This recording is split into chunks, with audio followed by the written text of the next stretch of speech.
Hi, hello, welcome back to my channel, or welcome if you are new. Today I thought we could talk all about Black Friday because the sales are basically upon us, and I wanted to share what it is that is on my wish list this year. Now, my strategy every single year with the Black Friday sales is to have a plan. So I make a list of the things I would like to buy, and I try not to stray from that list because there's usually a lot out there. There's a lot of really good deals, and I always remind myself that Boxing Day sales are right around the corner. If I want to buy myself a really fun purchase, just hang out for them because the deals always end up being better. But what I like about Black Friday is that it allows you to really stretch your Christmas gifting budget a little bit further. I have shared this before, but I'm not actually going to be doing a Christmas gift guide on my YouTube channel this year. All of my gift guides are going to be housed on my blog. So if you check the description box below, at the very top, I'm going to have links to every single gift guide that I've curated. So if you do need some ideas and are utilizing this opportunity to really maximize your Christmas gifting budget, then that is a really good place to start, as well as there's going to be information about all the best discounts, or at least what I consider to be the best discounts across Black Friday down there too. I want to start on a style note, and you'll probably have seen me mention these items in one of my previous wish list videos or my wardrobe planning videos, but clearly it goes to show you good intentions, and they are things that I am hoping to maybe add to my closet for this season ahead. So first things first is a pair of tan sandals. These ones are from Jo Mercer, and I actually used to own a really similar pair from Sportscraft a few years ago. They were a snake print with a nude back, and I loved that dorze style. They were really comfortable, and I felt like they always looked chic. Also appreciated the fact that they didn't have a strap across the foot as well, because that can create a visual break in your outfits. I really like this kind of mid brown color. It's a saddle brown, and I thought it would be a nice way to add in a little bit of warmth to my outfits, because from a sandal perspective right now all I have are black and dark burgundy options. So that is item number one that I would really like to snap up on sale. The second thing that I would really like to grab on sale would be this dark grey tank from St. Agni. Even if it's just something like 20% off, I've really been wanting this, and I feel like it's a really great addition to my summer wardrobe and the type of wardrobe essential that I wear repeatedly, especially during an Australian summer. I especially love the grey because it almost looks like it's got a hint of green in it, and you may have noticed that that's definitely a direction I've been taking my colour palette in for the season. Lee Matthews, I'm hoping to potentially pick up the Stella slip skirt, which I've been wanting for a really long time. I like the fact that it has a point of difference with the trim along the hem of the skirt. I think that just makes it look really elevated and really special, and just feels a bit different to your basic slip skirt. Ideally, I think I'd probably go with the navy. I know we're coming into summer, but I have also been thinking I'd like to try out the Row jeans from Weekday, so I thought maybe purchasing them when there is a sale would be a great option, just to see if they work for me, and then that way I've also gotten a little bit of a deal on them too. These are more of a straight leg jean, and they do come in loads of different washes, so I'm thinking the really saturated mid blue might be the direction I go in, or maybe kind of an ecru off-white, because that would then make them a really good option for a cooler summer day. If you can't tell, I'm really starting to find myself leaning towards those straighter cuts, and I now want to experiment a little bit with longer leg lengths as well. I have one more fashion-y item on my wish list, and this is more of a nice to have. I won't really seriously be considering purchasing this unless there's a really good discount, but it's from a brand called B&AB, and it is a single-breasted tweed jacket in a black. I really like the longer length of this, and I am wanting to add in these slightly more feminine elements to my outfits, and I think that a kind of quite polished tweed jacket is a way to do that. It also is a really good option to have when you are going out or in the evening and you kind of want to dress up what you're wearing a little bit. Even just pairing it with a t-shirt and some straight leg jeans I think is a really chic option. But then similarly be great, you know, if you're going to a wedding and maybe you didn't want to wear a blazer, you wanted to wear a different type of jacket but still wanted that length, I think this would be really nice for that, and it would still give you that same look, feel, and elegance. There are a couple of beauty items on my wish list, the first being an eyeshadow palette from Tarte. I have a real soft spot for eyeshadow palettes. I kind of seem to collect them. They're one of those items in your makeup collection that you can have for years and years because they aren't going to degrade, or at least they're not going to expire in the way a cream-based product would. This particular palette is part of their festive or holiday collection, and the reason why I'm so drawn to it is because there is color in it. I don't tend to wear a lot of colorful eye looks. The reason being that I have an olive tone complexion. I also have quite kind of high contrast features, especially in the winter time when my skin is very pale. So my dark hair, dark eyes, eyebrows, it all stands out a lot more, I find, against the kind of paleness of my skin, because I try to avoid the sun where possible, despite the fact that I do tan quite easily. So I am really quite cautious, I suppose, when it comes to wearing any color on my eyes, because I do find it a little bit challenging to get the color balance right. I thought this might be a fun way to maybe try and explore that and do just single washes of color across the eye. I think this is a really fun way to be able to play with our look and self-expression, and it is a trend that I did talk about a while ago that I really liked, I suppose from that euphoria makeup sort of a trend, and I think that is a lot of where that desire to wear color is coming from. Clearly it's something I haven't been able to stop thinking about, so would like to buy that, and I feel like the price for it is really good too. Tarte is a really underrated brand in my opinion.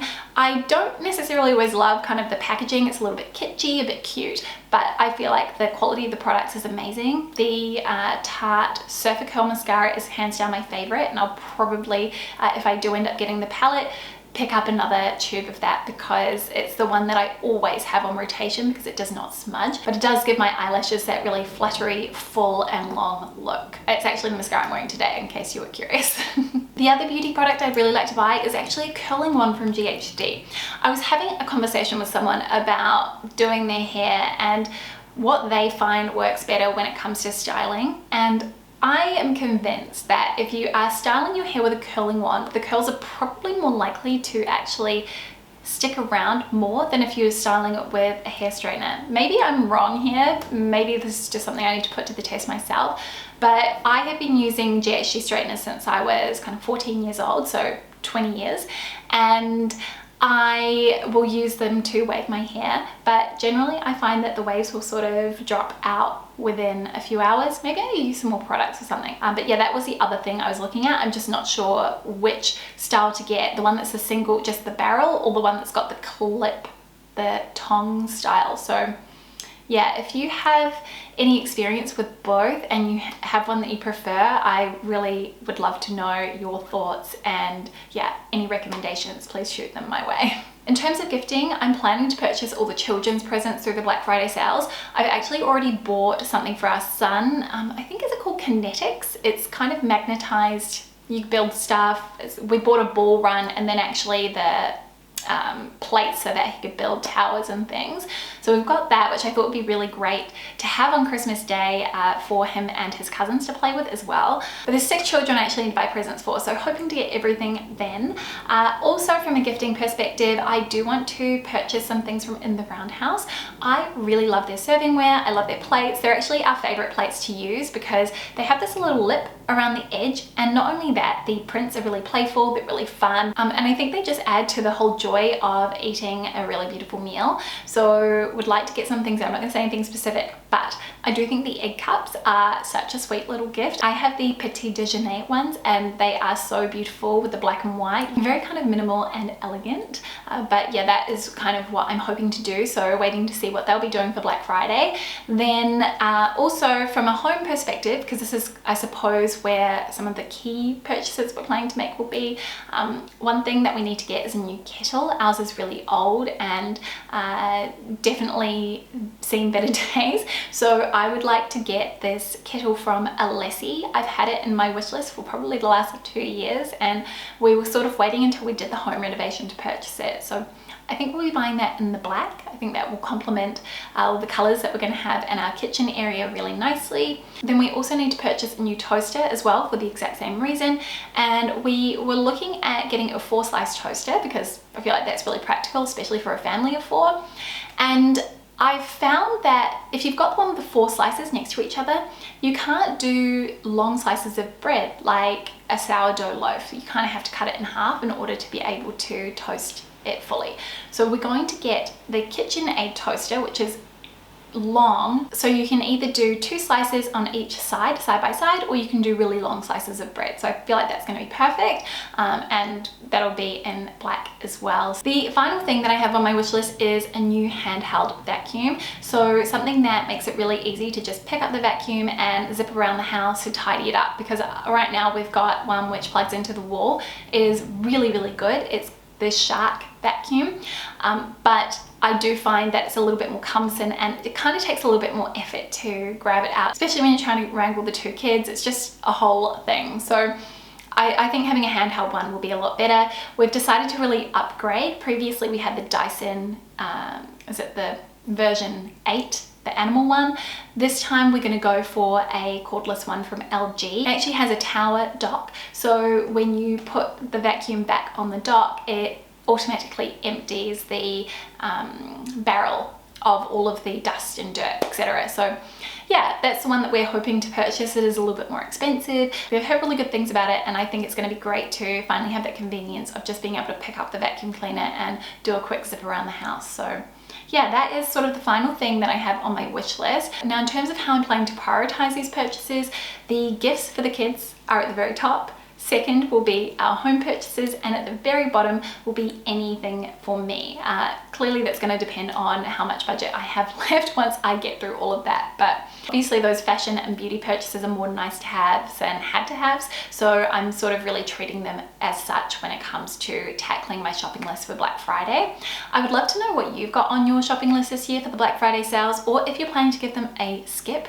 I know that they can be really overwhelming, and I really felt that way after the Black Friday sales last year. There were so many sales, and they started so early that there was just a lot going on. There were all of these deals, and I think it'd be really easy to get FOMO. So a reminder again, Black Friday sales are just around the corner, so if you want more time to plan, think about what you might want to purchase. If it's something for you, wait until then, because the deals are going to be even better. Now is a great opportunity to really think about saving when it comes to purchasing gifts for other people. So great to kind of go in with a plan, know what it is that you want to buy, and stick to the list as opposed to going overboard, or make sure that you can return anything if you're not 100% sure. But yeah, I will maybe leave some of my shopping tips over on my blog as well, in case that is really helpful for you. And a huge thank you for clicking on this video and watching. I mean, it just means the world to me. I'm so grateful, and I hope that you have a really beautiful week. I'll see you next time with a brand new video. See you very soon. Bye.